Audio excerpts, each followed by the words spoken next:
Hello friend, welcome to global civil services. चलिए आज हम लोग करते हैं केंद्रीय आम बजट 2022-23 से। केंद्रीय आम बजट 2022-23 से जितना भी एग्जाम पॉइंट ऑफ व्यू से प्रश्न हो सकता है वो इस वीडियो में हम लोग सारे प्रश्न करेंगे। और ये एसपीडी करेंट अफेयर का बुक है, इसमें केंद्रीय आम बजट 2022-23 बहुत अच्छा से दिया हुआ है। इसका सारे प्रश्न हम लोग करेंगे। चलिए आज का पहला प्रश्न करते हैं। केंद्रीय वित्त मंत्री निर्मला सीतारमण ने चौथी बार 1 फरवरी 2022 को पेपरलेस केंद्रीय बजट 2022-23 को संसद में पेश किया। ठीक है, तो और ये फैक्ट इसमें याद रखिएगा, निर्मला सीतारमण ने इस बजट को चौथी बार लगातार पेश किया है। ठीक है, और देखिए 2022-23 के लिए कुल बजट का आकार जो है 39.4 लाख करोड़ है। कितना है? 2022-23 के लिए कुल बजट का आकार 39.4 लाख करोड़ है। और इस बजट में अगले 25 साल के लिए भारत @100 अमृतकाल में प्रवेश करते हुए 4 प्राथमिकताओं में विकास का जोर दिया है। तो और अमृतकाल का कार्यकाल पूछेगा तो कितना है? 25 साल का है। ठीक है, देखिए अमृतकाल कब से कब मनाया जा रहा है? हम लोग आज़ादी का 75वां वर्ष मना रहे हैं और हम लोग को आज़ादी का 100वां वर्ष हो जाएगा 2100 में। और इसका बीच का टाइम पीरियड 25 वर्ष का हो रहा है, तो इसीलिए हम लोग इसका बीच का टाइम पीरियड को अमृतकाल के रूप में मना रहे हैं। ठीक है, तो यहीं 75 से लेकर 100 के बीच का जो टाइम पीरियड उसी को अमृतकाल हम लोग कह रहे हैं 25 साल के लिए। और इसमें 4 प्राथमिकताओं का जोड़ दिया गया है।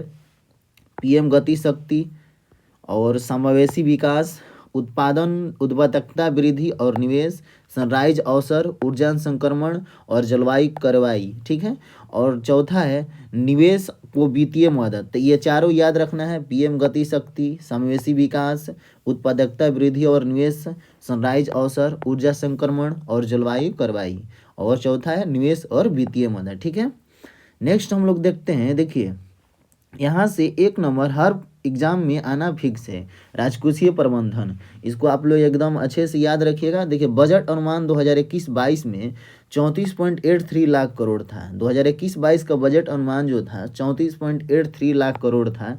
वहीं संशोधित अनुमान जो था 2021-22 का 37.70 लाख करोड़ था। और 2022-23 में कुल अनुमानित व्यय जो है 39.4 लाख करोड़ है। और 2022-23 में उधारी के अलावा कुल प्राप्ति जो है 22.84 लाख करोड़ है। ये सब आप लोग डाटा याद रखिएगा। और प्रभावी पूंजीगत व्यय 10.68 लाख करोड़ है। वहीं जीडीपी का 4.1% है। ठीक है, और देखिए राजस्व घाटा जो है 9.90 लाख करोड़ है, 9.90 लाख करोड़ है। वहीं जीडीपी का 3.8% है। कितना है? 3.8% है। और वहीं राजकोषीय घाटा देखिए 16.61 लाख करोड़ है और ये जीडीपी का 6.4% है। इसको तो एकदम याद रखिएगा, वीवीआई प्रश्न है। राजकोषीय घाटा 6.4% और 16.61 लाख करोड़ है। प्राथमिक घाटा है 7.21 लाख करोड़, जीडीपी का 2.8% है। कितना है? 2.8% है। ठीक है, अब हम लोग करते हैं केंद्रीय बजट 2022-23 का परीक्षा उपयोगी तथ्य। परीक्षा उपयोगी जो भी तथ्य हो सकता है अब हम लोग इस वीडियो में आगे करेंगे। चलिए देखिए, वित्त वर्ष 2021-22 में भारत का आर्थिक विकास दर 9.27% रहने का अनुमान लगाया गया है। एकदम वीवीआई पॉइंट है, इसको याद रखिएगा। वित्त वर्ष 2021-22 में भारत का आर्थिक विकास दर 9.27% रहने का अनुमान है। और वहीं वर्ष 2022-23 में पूंजीगत व्यय के लिए परिव्यय 35.4% तेजी से बढ़कर 7.50 लाख माने 7.5 लाख करोड़ तक पहुंच गया है। वहीं मौजूदा वर्ष में जो था कितना था? 5.54% था। कितना था? 5.54% लाख करोड़ था। वहीं कितना हो गया? 7.5 लाख करोड़ हो गया है। और वर्ष 2022-23 में परिव्यय सकल घरेलू उत्पाद का 2.9% है। 2022-23 में परिव्यय जो है सकल घरेलू उत्पाद का 2.9% है। ठीक है, आयकर स्लैब और दरों में कोई बदलाव इस बार बजट में नहीं हुआ है।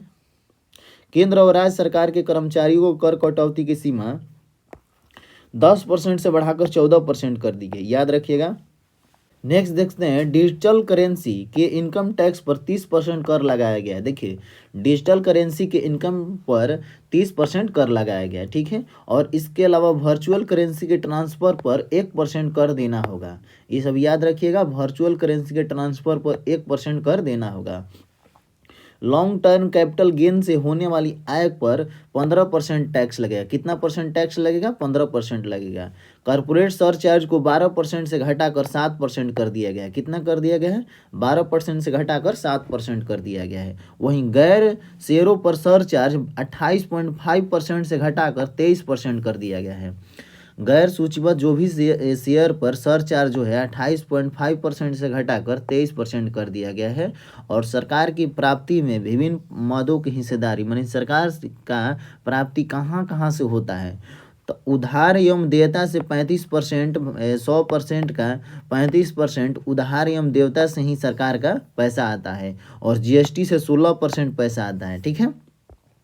अब देखिए, निगम कर से 15% आता है, याद रखिएगा सर ये डाटा। आयकर से 15%, केंद्रीय उत्पाद शुल्क से 7%, और गैर कर राजस्व से 5% आता है, और कस्टम से 5% आता है। गैर ऋण पूंजी प्राप्ति से 2% आता है। और सरकार के खर्चे कहाँ कहाँ से होते हैं? तो सरकार का सबसे ज़्यादा खर्चा होता है ब्याज भुगतान से। याद रखिएगा, पूछेगा प्रश्न, सरकार की खर्चा सबसे ज़्यादा कहाँ होता है? तो ब्याज भुगतान में। करों एवं शुल्कों में राज्य का हिस्सा कितना है? 17% है। और केंद्रीय क्षेत्र में स्कीम का खर्च कितना होता है? 15%। वित्त आयोग एवं अन्य अंतरण पर 10% होता है। केंद्रीय प्रायोजित स्कीम पर 9% होता है। रक्षा पर 8%, सब्सिडी 8% जाता है। पेंशन भी 4%, अन्य व्यय 9% खर्चा होता है। ठीक है। अब नेक्स्ट देखते हैं। देखिए, 14 क्षेत्रों में उत्पादन से जुड़ी प्रोत्साहन योजना के तहत 60 लाख नए रोजगार का सृजन होगा। देखिए, 14 क्षेत्रों में उत्पादन से जुड़ी प्रोत्साहन योजना के तहत 60 लाख नए रोजगार का क्या होगा? सृजन होगा। आरबीआई द्वारा जल्द ही डिजिटल रुपया जारी किया जाएगा। आरबीआई घोषणा किया है कि जल्द ही डिजिटल रुपया जारी करेगी। और इलेक्ट्रॉनिक्स पर लगने वाला टैक्स पर छूट मिलेगा। वहीं रत्न और आभूषण का कस्टम ड्यूटी घटाकर 5% कर दिया गया। देखिए, इलेक्ट्रॉनिक्स पर लगने वाला टैक्स पर छूट मिलेगा, वहीं रत्न और आभूषण पर कस्टम ड्यूटी घटाकर 5% कर दी गई है। विभिन्न राज्यों के लिए 5 नदी जोड़ो परियोजना इस बजट में अनाउंस किया गया है। और देखिए, दमन गंगा पीन जाल परियोजना ये मुंबई का है। पार ताप्ती नर्मदा परियोजना गुजरात का है। गोदावरी कृष्णा आंध्रा का है। कृष्णा पिनार वहीं दक्षिण भारत का सब है। पिनार कावेरी भी दक्षिण भारत का है। अब नेक्स्ट क्वेश्चन है, केन बेतवा लिंक परियोजना के लिए 1400 करोड़ आवंटित किया गया है। ये डाटा याद रखिएगा। केन बेतवा लिंक परियोजना के लिए 1400 करोड़ आवंटित किया गया है। इनमें 9.08 लाख हेक्टेयर जमीन की सिंचाई की सुविधा मिलेगी। ये डाटा याद रखिएगा, पूछेगा केन बेतवा लिंक परियोजना के लिए कितना करोड़ रुपया आवंटित किया गया है? 1400 करोड़। इससे कितना हेक्टेयर भूमि सिंचित होगी? तो 9.08 लाख हेक्टेयर भूमि सिंचित होगी। ठीक है। अब नेक्स्ट है, उत्तर पूर्वी परिषद के जरिए prime minister development initiative for north east region PM divine नामक नई योजना लाई गई है। देखिए, उत्तर पूर्वी परिषद के जरिए prime minister development initiative for north east region मैंने पीएम डिवाइन नामक नई योजना लाई गई है। याद रखना है, पीएम डिवाइन नामक नई योजना किस क्षेत्र के लिए लाई गई है? उत्तर पूर्वी परिषद के लिए। और विश्व स्तरीय इंफ्रास्ट्रक्चर बनाने के लिए गति शक्ति मास्टर प्लान तैयार किया गया है। विश्व स्तरीय इंफ्रास्ट्रक्चर बनाने के लिए गति शक्ति मास्टर प्लान तैयार किया गया है। और वहीं 2022-23 में पीपीपी मॉडल में 4 स्थानों पर मल्टी मॉडल लॉजिस्टिक पार्क शुरुआत किया गया है। इफेक्ट याद रखना है, 2022-23 में पीपीपी मॉडल पर कितने स्थानों पर मल्टी मॉडल लॉजिस्टिक पार्क शुरुआत हुआ है? तो 4 स्थानों पर। ठीक है। मल्टी मॉडल लॉजिस्टिक सुविधाओं के लिए 100 पीएम गति शक्ति कार्गो टर्मिनल की व्यवस्था किया गया है। याद रखना है, मल्टी मॉडल लॉजिस्टिक सुविधाओं के लिए कितना पीएम गति शक्ति कार्गो टर्मिनल की व्यवस्था किया जाएगा? 100। ठीक है। दुर्गम पहाड़ी क्षेत्रों के लिए राष्ट्रीय रोपवे विकास कार्यक्रम पर्वतमाला को पीपीपी के रूप में लाया जाएगा। देखिए, दुर्गम पहाड़ी क्षेत्रों के विकास के लिए राष्ट्रीय रोपवे विकास कार्यक्रम और पर्वतमाला का पीपीपी पर रूप में लाया जाएगा। ठीक है। स्पेशल इकोनॉमिक जोन एक्ट में जल्द ही बदलाव किया जाएगा। 2022-23 का आम बजट में ये घोषणा किया गया है। इन्वेशन गेमिंग टास्क फोर्स का गठन किया जाएगा, इस बजट में घोषणा किया गया है। 2022-23 से ई पासपोर्ट जारी किया जाएगा। ये याद रखना है, इस बार के बजट में 2022-23 से ई पासपोर्ट जारी किया जाएगा।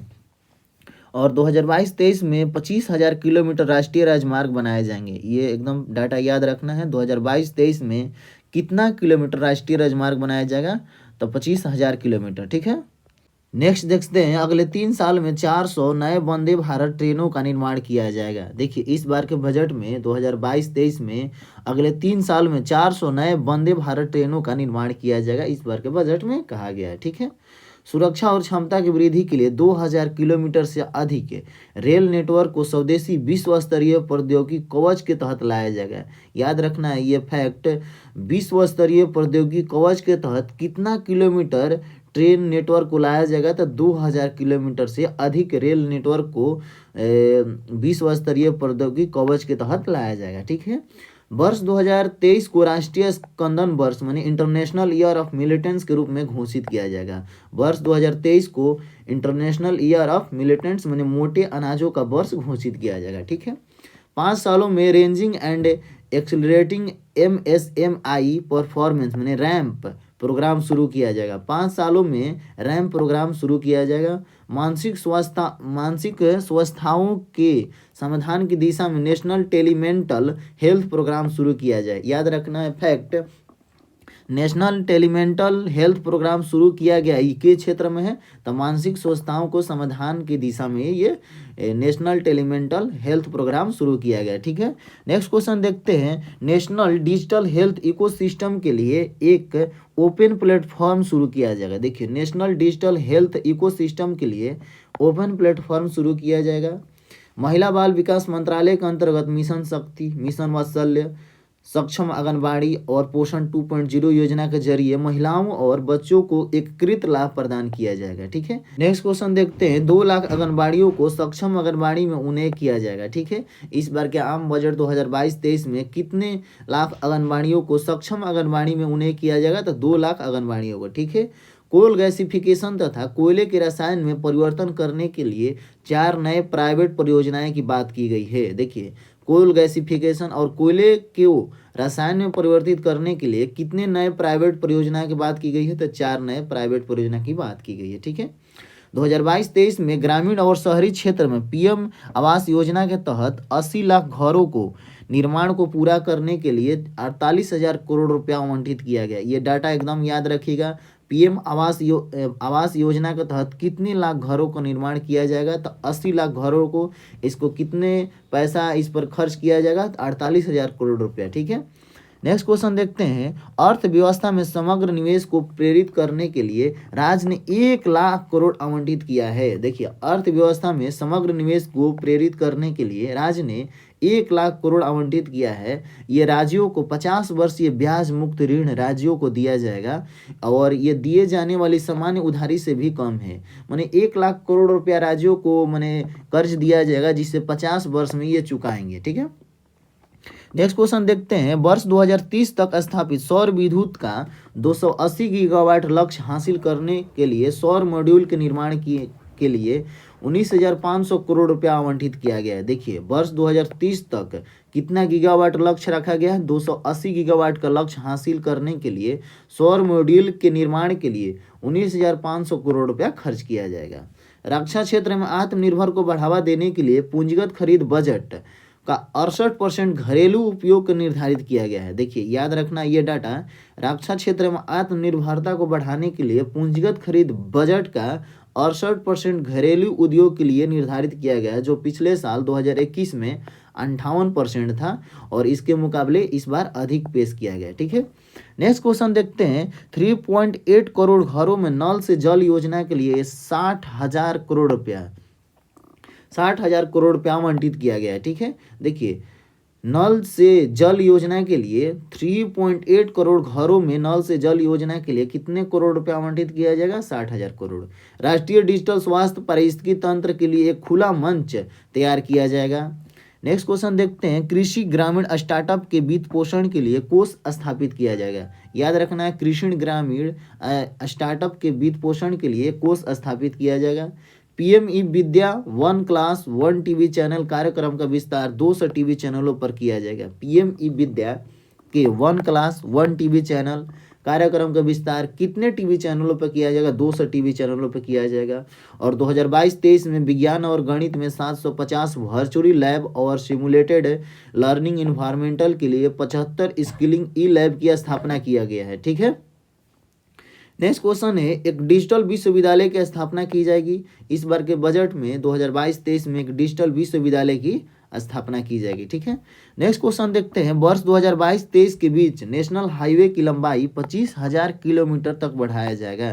देखिए, वर्ष 2022-23 के बीच नेशनल हाईवे की लंबाई कितने हजार किलोमीटर बढ़ाया जाएगा, तो 25,000 किलोमीटर बढ़ाया जाएगा।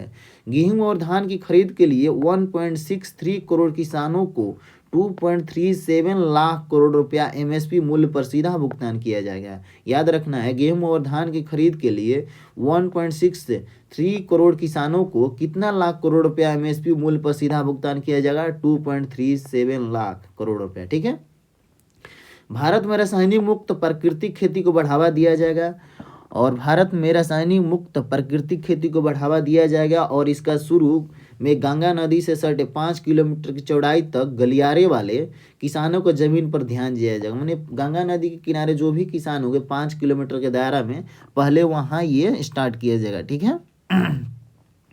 नेक्स्ट क्वेश्चन देखते हैं, फसलों का आकलन, भूमि रिकॉर्ड और डिजिटलीकरण, कीटनाशकों एवं पोषक तत्वों के लिए किसान ड्रोन की शुरुआत की जाएगी।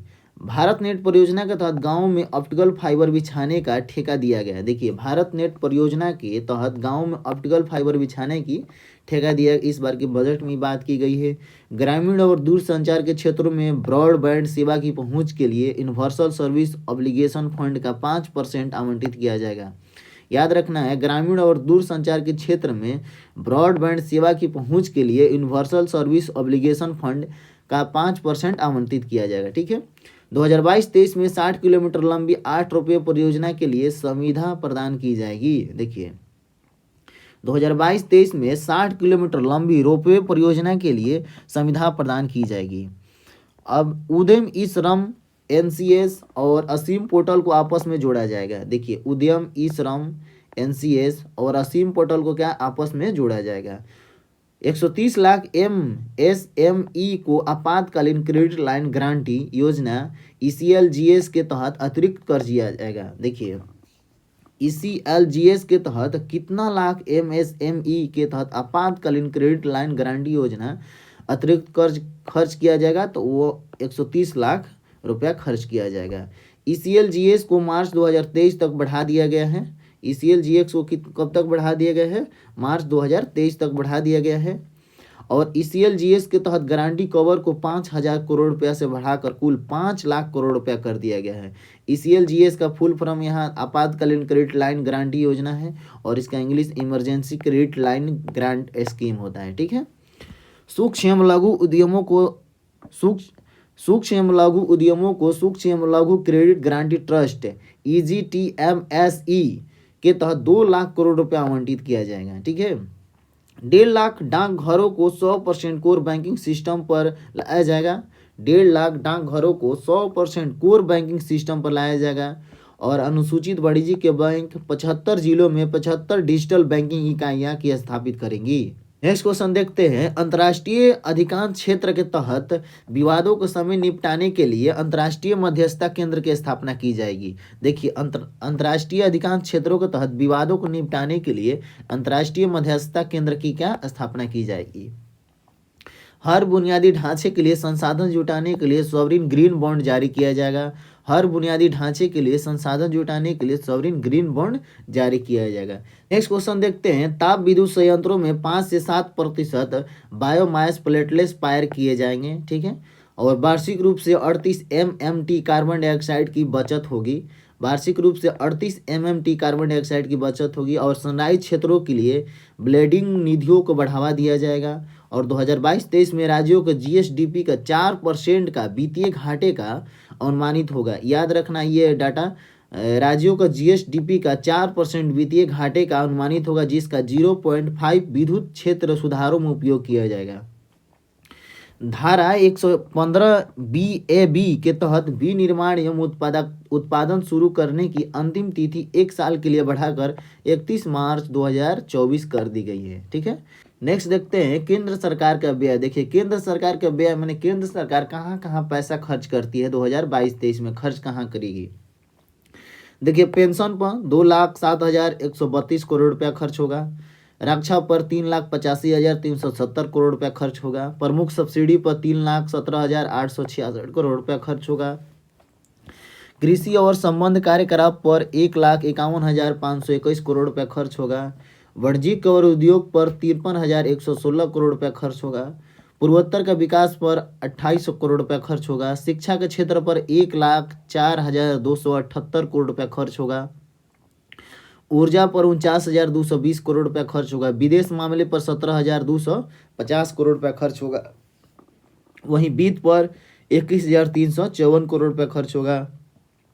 स्वास्थ्य के क्षेत्र पर 86,666 करोड़ रुपया खर्च होगा। गृह पर 1,27,020 करोड़ रुपया खर्च होगा। ठीक है। और देखिए ब्याज पर सबसे ज़्यादा केंद्र सरकार का खर्च जो है ब्याज पर है 9,40,651 करोड़ रुपया। IIT और दूरसंचार के क्षेत्र में 89,887 करोड़ रुपया। योजना एवं सांख्यिकी के लिए 5720 करोड़ रुपया। ग्रामीण विकास के लिए 2,06,293 करोड़ रुपया। वैज्ञानिक विभाग के लिए 30,571 करोड़ रुपया। सामाजिक कल्याण के लिए 71,780 करोड़ रुपया। कर प्रशासन के लिए 1,71,677 करोड़ रुपया। राज्यों के अंतरण के लिए 3,84,333 करोड़ रुपया। परिवहन के लिए 3,51,851 करोड़ रुपया। संघ राज्य क्षेत्रों के लिए 58,757 करोड़ रुपया। शहरी विकास के लिए 76,540 करोड़ रुपया। अन्य के लिए 1,13,301 करोड़ रुपया खर्च किया जाएगा। ठीक है फ्रेंड, अगर आप लोग को वीडियो अच्छा लगा फ्रेंड तो लाइक सब्सक्राइब एंड कमेंट करना ना भूले और कमेंट करके बताइए कि और आप लोग को क्या क्या करंट अफेयर का वीडियो चाहिए और फिर हम नेक्स्ट वीडियो में स्पीडी करंट अफेयर का ऑब्जेक्टिव 800 और पूरा डिस्कशन के साथ चारों ऑप्शन के साथ लेकर आएंगे। मिलते हैं नेक्स्ट वीडियो में।